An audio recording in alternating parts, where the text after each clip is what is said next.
Hello guys, it's me again, your $1 trader.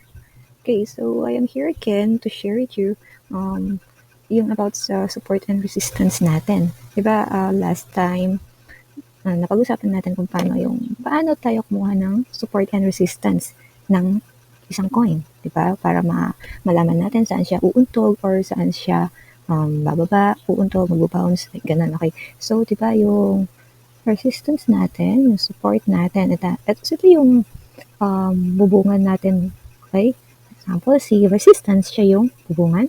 Si support, siya yung sahig. Okay? So, ito yung price. Uuntog siya dyan, pwede untog at bababa, ganun. And then, aangat ulit at untog. So, parang ang nangyayari is, sila yung nagiging, ayun nga, yung ano natin, bubungan, sahig, kung saan yung pinaka-key levels nila. Ito yung mga important key levels ng isang price para dito natin abangan yung mga entries or exit natin, okay? Okay, so ngayon, si support and resistance, hindi lang siya, hindi lang po siya ganito, like horizontal. So, pwede rin siyang pa-slant, like ganyan. Okay? So, ito yung resistance natin. Ito din yung support naman natin. Okay? So, yung price natin na paakyat, ayan, ganyan siya. Ayan, so same na uuntugan. Okay? Hindi lang siya horizontal, pwedeng pa-slant. And then, hindi lang siya ganyan din, okay? So, meron din siyang pababa. Like, ganito. Ayan. So, ito yung magiging resistance natin, and then ito yung magiging support. So, yung price natin is pababa, ganyan. Uuntog na siya, ganyan. Okay po? Sige, okay, so like for example, let's see, tingnan natin sa real, real coin. Okay, so dito tayo kay Mir, and then hanapin natin yung support and resistance niya. Okay, so ito yung nakikita natin. Ito lang. So yan. So mapapansin mo, ito po siya.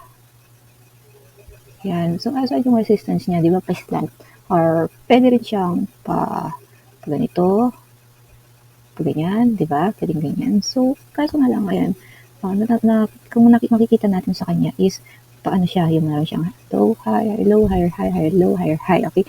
So, ito, yung nagiging resistance niya is slant, ayan. So, ito siya, ganyan. Okay? So, kapag kukuha po kayo ng resistance niya, pwede siyang sa wick and then sa body.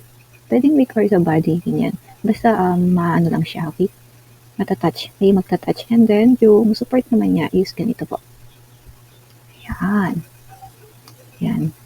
Pwedeng sa wick. Ayan. Pwedeng sa wick. Ayan, sa body. Basta may magtatouch. Ayan. So, ito po yung slant natin na, ito yung resistance natin. At ito yung support. Okay? So, paano naman yung isa? Actually, uptrend to eh. Uptrend po siya. Okay? Ganyan. Okay. So, next naman po is yung pababa. Okay, so hanap tayong paano ba? Yung pababa. Ay, ito po. Okay. So, dito is, ayan. Dito siya, ganyan. Okay, paano yung support and resistance niya dito? Ito siya. Ayan. Mapapansin nyo, nauuntog siya, then bumababa. Okay. And then, paano pa yung support niya? Ito yung support niya.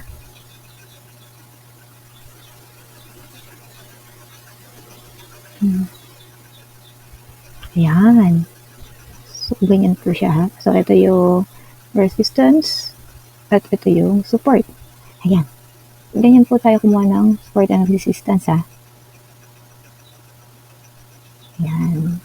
Basta lagi nyo pong tatandaan, yung support and resistance, siya yung bubong sa sahig niya. So, kung saan man yung price natin is, kapag nakita nyo na doon siya nauuntog, lagi siya nauuntog doon, okay, meron siyang resistance or meron siyang support doon. Okay? Okay po. Thank you.